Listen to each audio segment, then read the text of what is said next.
ajouté la capitale yéménite Sanaa a pris des airs de ville morte dimanche, les craintes de nouveaux affrontements au sein du camp rebelle ayant amené de nombreux habitants à se cloîtrer chez eux, et les écoles et magasins à rester fermés.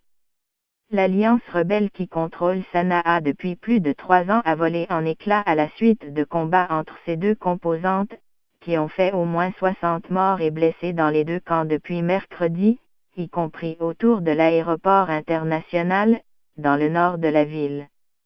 L'ancien président Ali Abdallah Saleh a tendu la main samedi à la coalition adverse dirigée par l'Arabie Saoudite, une démarche qualifiée de grande trahison par les Houthis.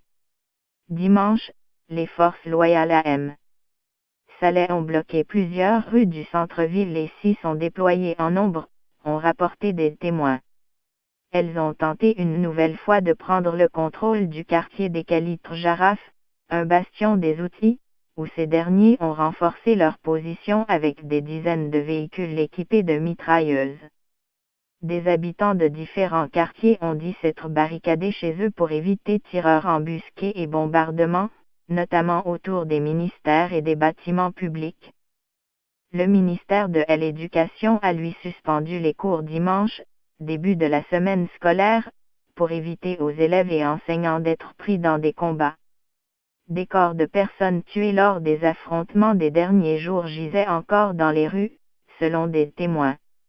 Iyad Aluminium Othmani, 33 ans, a déclaré qu'il n'avait pas quitté sa maison depuis 3 jours en raison des combats. Même précaution pour Mohamed Abdallah, un employé du secteur privé qui a indiqué que sa rue avait été barrée par des miliciens. Sanaa devient une ville fantôme, les gens sont enfermés, a dit un employé local de l'Organisation internationale des migrations, Organisation internationale pour les migrations. La coalition dirigée par l'Arabie Saoudite a mené des raids aériens à l'aube contre des positions des Houthis sur des collines au sud de Sanaa. Il était toutefois impossible de savoir si ces bombardements étaient destinés à soutenir les forces de M. Saleh, un porte-parole de la coalition, n'a pu être joint dans l'immédiat. Pire crise humanitaire. L'ex-président Saleh, 75 ans, a proposé samedi à l'Arabie Saoudite qui a lancé une intervention militaire contre les Houthis, soutenue par l'Iran, en 2015 de tourner la page. Il a posé comme condition que le blocus imposé au Yémen soit levé par Riyad. L'aéroport de Sanaa et les ports maritimes détenus par les rebelles ont en effet subi un renforcement de ce blocus après qu'un missile tiré par les Houthis a été intercepté près de Riyad le 4 novembre. Alors que le Yémen est aujourd'hui confronté à ce que l'ONU considère comme la pire crise humanitaire du monde, la coalition conduite par les Saoudiens a récemment autorisé certains vols et cargaisons humanitaires par bateau.